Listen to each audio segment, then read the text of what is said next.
ಸ್ನೇಹಿತರೆ, ನನ್ನ ಹಿರಿಯ ಮಿತ್ರರು, ಕಿರಿಯ ಮಿತ್ರರು ಇವರೆಲ್ಲ ಕೇಳುವಂತಹ ಪ್ರಶ್ನೆ, ನೀವು ಯಾವುದಾದ್ರೂ ಮಾತುಗಳನ್ನು ನಮಗೆ ಸಜೆಸ್ಟ್ ಮಾಡಂಗಿದ್ರೆ ಯಾವ ವಿಷಯಗಳನ್ನು ಹೇಳೋದಕ್ಕೆ ಇಷ್ಟಪಡ್ತೀರಾ ಅಥವಾ ಯಾವ ವಿಷಯಗಳನ್ನು ಹೇಳ್ಕೊಡೋದಕ್ಕೆ ಇಷ್ಟಪಡ್ತೀರಾ ಅಂತ ಕೇಳ್ತಾರೆ.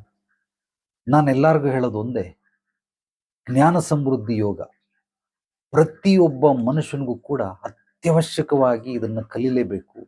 ಕಾರಣ ಏನು ಅಂತಂದರೆ, ನೀವು ನಿಮ್ಮ ಬಿಲೀವ್ ಸಿಸ್ಟಮ್, ನಿಮ್ಮ ಸಂಸ್ಕಾರದಲ್ಲಿ ಯಾವ ರೀತಿ ಮನಮಸ್ತಿಷ್ಕದಲ್ಲಿ ಈ ಒಂದು ಕುಟುಂಬ ಅನ್ನೋ ವ್ಯವಸ್ಥೆಯಲ್ಲಿ ಅಥವಾ ಸಮಾಜ ಅನ್ನೋ ವ್ಯವಸ್ಥೆಯಲ್ಲಿ ಏನೇನು ಮೆಂಟಲ್ ಲಾಕ್ಗಳನ್ನೆಲ್ಲ ಮಾಡಿ ಇಟ್ಬಿಟ್ಟಿರ್ತಾರೆ, ಆ ಲಾಕ್ಗಳನ್ನೆಲ್ಲ ಕಟ್ ಮಾಡುವಂತಹ ಕ್ರಿಯೆ ಆ ಮೆಂಟಲ್ ಲಾಕ್ ಇದ್ದರೆ ಖಂಡಿತವಾಗಲೂ ನೀವು ಅಭಿವೃದ್ಧಿ ಹೊಂದೋದಿಲ್ಲ, ಸಮೃದ್ಧಿ ಆಗೋದಿಲ್ಲ. ಆದ್ದರಿಂದ ಆ ಮೆಂಟಲ್ ಲಾಕ್ಗಳನ್ನೆಲ್ಲ ಓಪನ್ ಮಾಡುವಂತಹ ಕ್ರಿಯೆ 21 ಅಧ್ಯಯನಗಳು ನಿಮ್ಮ ಜೀವನವನ್ನು ಸಂಪೂರ್ಣವಾಗಿ ಪರಿವರ್ತನೆ ಮಾಡಬಹುದು, ರೂಪಾಂತರಣ ಕೂಡ ಮಾಡಿಕೊಳ್ಬಹುದು.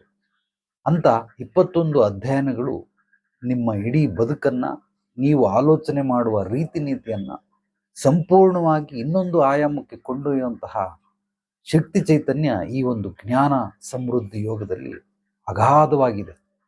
ಆದ್ದರಿಂದ ನೀವು ಈ ಒಂದು ಜ್ಞಾನ ಸಮೃದ್ಧಿ ಯೋಗವನ್ನು ಮ್ಯಾಕ್ಸಿಮಮ್ ಅರ್ಥಕೊಳ್ಳೋದಕ್ಕೆ ಪ್ರಯತ್ನ ಪಡಿ, ತಿಳ್ಕೊಳ್ಳೋದಕ್ಕೆ ಮಾಡಿ. ಯಾರ್ಯಾರಿಗೆ ಇದನ್ನು ಕಲಿಬೇಕು ಅನಿಸುತ್ತೋ ಅಂಥವ್ರು ನನಗೆ ವಾಟ್ಸಪ್ ಮಾಡಿ, ಖಂಡಿತವಾಗ್ಲೂ ನಿಮಗೆ ಡೀಟೇಲನ್ನು ತಿಳಿಸ್ತೀನಿ.